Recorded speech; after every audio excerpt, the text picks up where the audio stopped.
What's up, guys? This is a quick review for Marvel Studios' Captain Marvel starring Brie Larson, which hit theaters this weekend, and I don't know how to pronounce the word theaters. Okay, so first let's start off with some things I liked about it. I liked the acting. Brie Larson did a pretty good job, but she kind of got outshined by Jude Law and Ben Mendelsohn, who were both amazing, especially Ben Mendelsohn. He was great.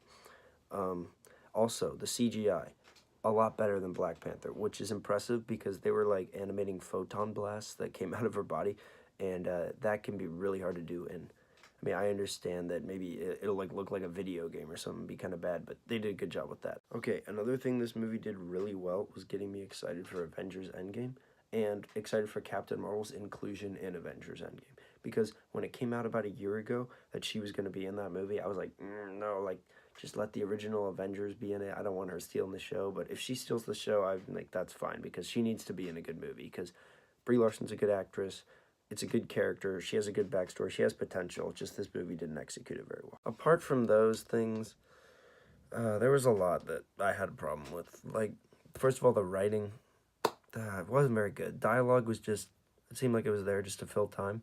Also, the plot was choppy and all over the place, and at times it was fast, and at times they jump back to a memory, and at times they go back to this, and blah, blah, blah, and I just, it was all over the place, and I don't like plots that are all over the place.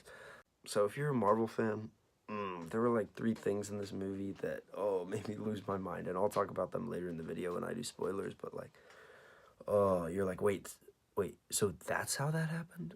Like, after all this time of knowing that this is this way, like, you're telling me that is how that happened?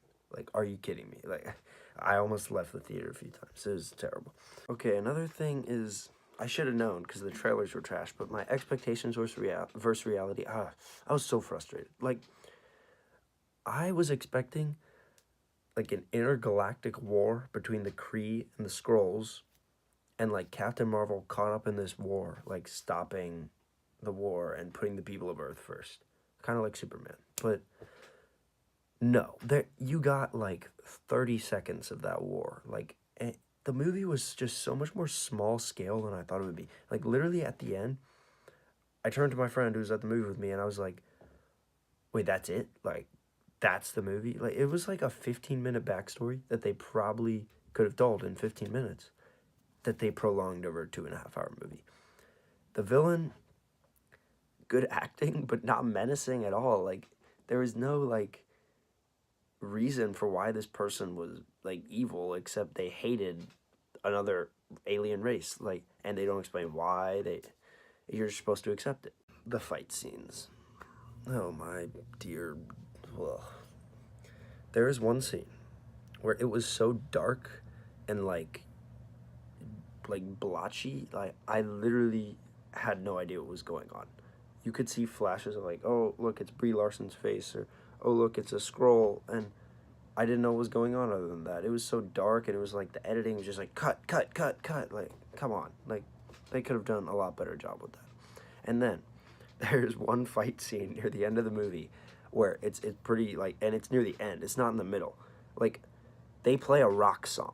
Okay, and Guardians of the Galaxy 2 played Mr. Blue Sky at the beginning, and that was great. I thought that worked so well because it was at the beginning. It was fun, and you're being introduced to the characters. But if you're near the end of the movie, and it's a really dark tone, it's like dun dun, like Brie Larson squaring up, and then it's just like, I'm a girl. They literally started playing that song that's like, I'm a girl, and like, okay, I get it. It works with the movie's tone. I'm not mad at the song choice. I'm mad that they thought it was a good idea to play a rock song in the middle of a fight scene near the end of the movie, when instead of like playing a dramatic score. Like, that just seems like lazy work on the composer part and the director's part for not being able to craft a suspenseful, exhilarating scene with the score, and instead they just like throw in the towel and are like, all right, we're just gonna play a rock song. This movie raises some massive issues with Marvel going forward, okay? This isn't a spoiler, because everyone knows Captain Marvel is the most powerful character Marvel has ever introduced. There is a scene at the end where I just felt like there was no way she could be stopped and she was indestructible. And that is a massive problem. because that's one thing Marvel's always done way better than DC. If you think about Captain America Civil War, that end scene with Iron Man, Captain America fighting, they're beating the like freaking crap out of each other, and there's blood, and they're like and you feel like they're vulnerable, and that adds to the stakes of the movie. You care about these characters, so whenever someone gets punched, you kind of go like, oh, because you know that punch hurt. But then, in comparing that to like Man of Steel, at the end fight with Superman and General Zod, they're just launching each other against buildings, and you don't feel the stakes because they're like superhuman. You're like, that punch didn't do anything, and it's so boring.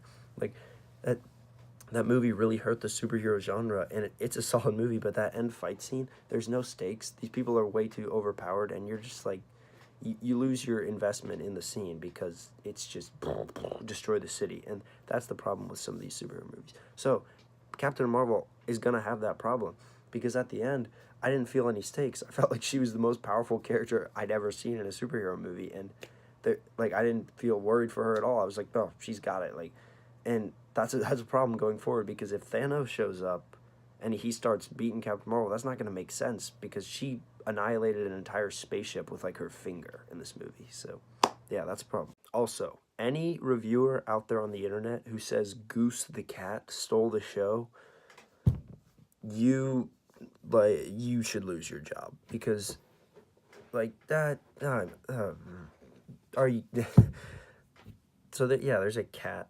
It's like Captain Marvel's pet or something. And why is it in the movie? Why is it in the movie? It's so dumb. It's a waste of time. It's cheap humor. It's a cheap attempt at a laugh, and it made me mad. It honestly made me mad. Going back to like Marvel continuity and raising issues for future Marvel movies, in Iron Man 1, Phil Coulson's walking around and he's like, I'm part of the Strategic Homeland Innovative, and like this super long name. And Tony Stark keeps telling him, he's like, you got to find a better name for that. And then at the end of Iron Man, he's like, yeah, we go by S.H.I.E.L.D. And I was like, oh, that's pretty good. Okay, Captain Marvel's set in the 70s, and they're already going by S.H.I.E.L.D. Like, they have S.H.I.E.L.D. hats, and they're like, oh, welcome to S.H.I.E.L.D. Like, that doesn't make any sense. Why would you call it S.H.I.E.L.D., and 30 years later, you go back to, like, Strategic, and it's not even different characters. It's the same character. It's Phil Coulson in this movie. That doesn't make sense at all. And then, going back to expectations versus reality, Ronan the Accuser was the villain in Guardians of the Galaxy, and he was really cool. I actually liked him. A lot of people hate him, but... And then they said he'd be in Captain Marvel. I was like, oh, they have a really good chance to flesh out his character. He is in the movie for 45 seconds. Not even gonna lie. Like, 45 seconds of screen time. That's very disappointing. Okay, yeah, well... So, just... Bad writing, small scale, and stretched out way longer than it had to be. Just a frustrating movie, disappointing, didn't meet my expectations. So, alright, here comes a spoiler rant. This is going to be happening in 3, 2, so please, if you don't want to know, and if you want to see the movie, just turn it off now, because that's pretty much it for my non-spoiler thoughts. Alright, 3, 2, 1, here we go. Okay. Nick Fury, how he lost his eye was the stupidest thing I've seen in a movie in a while, okay? In Captain America the Winter Soldier, he looks at the camera and he's like, last time I trusted someone, I lost an eye. No, because in this movie, he loses his eye by getting scratched in the face by a cat. Yeah, that happens. Yeah, and earlier on in the movie, he got in a car accident and, like, he hurt his eye, and I was like, no, that better not be how he loses his eye. And it was worse. He got scratched by a cat. Are you kidding me? Like, you had one job. You done messed it up. You messed it up. And then another thing is, at the end of the movie, like, Carol Danvers is out in space, and she's, like, floating, and I'm like, oh, they better not end it here, because that'd be really bad. And then it doesn't end. I was like, oh, yay, one more scene, and oh, little did I know. I should have hoped that it had ended earlier, because in the last scene, Nick Fury's, like, sitting on his desk, typing, and it's, like, the fighter initiative or something. I don't even remember the word. And then he looks over at a plane, and it has, like, or a picture of a plane, and it has, like, Carol Danvers, the Avenger, and... Yeah, that's how he got the name for the Avengers, the side of a plane. And then he types it up, he's like, oh, the Avengers Initiative. And then they hit you with a little da-da-da-da-da-da-da-da-da-da-da-da. And then I'm just like, nope, no, I'm not doing it. That song works sometimes, but not this time, because that was incredibly stupid. So stupid. Also, Goose the cat, I remember I was saying he was stupid earlier. Like, He's not a cat. He's some like monster that shoots tentacles out of his mouth. And at that point, I wanted to get up because I saw like 2 tentacle movies in recent memory. Like Aquaman had an octopus playing the drums, which I talked about that a lot in my other review. I thought that was really stupid. And no, this movie had tentacles coming out of a cat's mouth. So we'll one up you, Aquaman. So yeah, that was really bad. Really, really bad. Oh my gosh. Also, oh my gosh. So, the Captain Marvel gets her suit from like a 9-year-old girl. I'm not even kidding. So she's standing there in like her green and blue suit or whatever, and she's like, "Oh, these are Kree colors, and since the Kree betrayed me, I can't wear these anymore." So she goes up to this little girl, and she's like, "Hey, you want to help me like pick my outfit out? Like literally like a Polly Pocket like choose your dress game, like one of those apps in the App Store. It's like red, green, or yellow." And she has like a little control panel on her wrist, and they start like sliding it around. It's like changing colors, like shoop, shoop, shoop, like literally like Ken and Toy Story 3, like switching the outfits on and stuff. And oh my gosh, like they finally get like she looks down her t-shirt and it's got like red, white, and blue. She's like, "Oh, I'll do that one." And then she like does her suit and it's like red, white, and gold or whatever. And yeah, it's like in Han Solo, a Star Wars story, when it's like, "Your name's Han." He's like, "Yeah, my name's Han." It's like, "Do you have a people?" He's like, "No, I don't have a people." He's like, "You're Solo. Han Solo." And then everyone's like, "Oh," and you're like, no, no. But even that worked better than this. It's like, "Oh, this is how she got her suit." Whoa. No. How about no? Yeah. So, not what I was hoping for. Not even what I was expecting. But, did make me excited for Endgame. I'm excited to see what Captain Marvel can do in Endgame, even though she's way overpowered. And,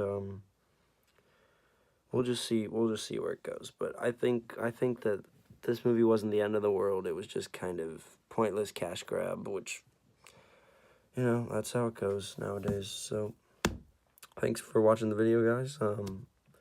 I'll probably try to hit you with more often, and yeah, thanks for watching.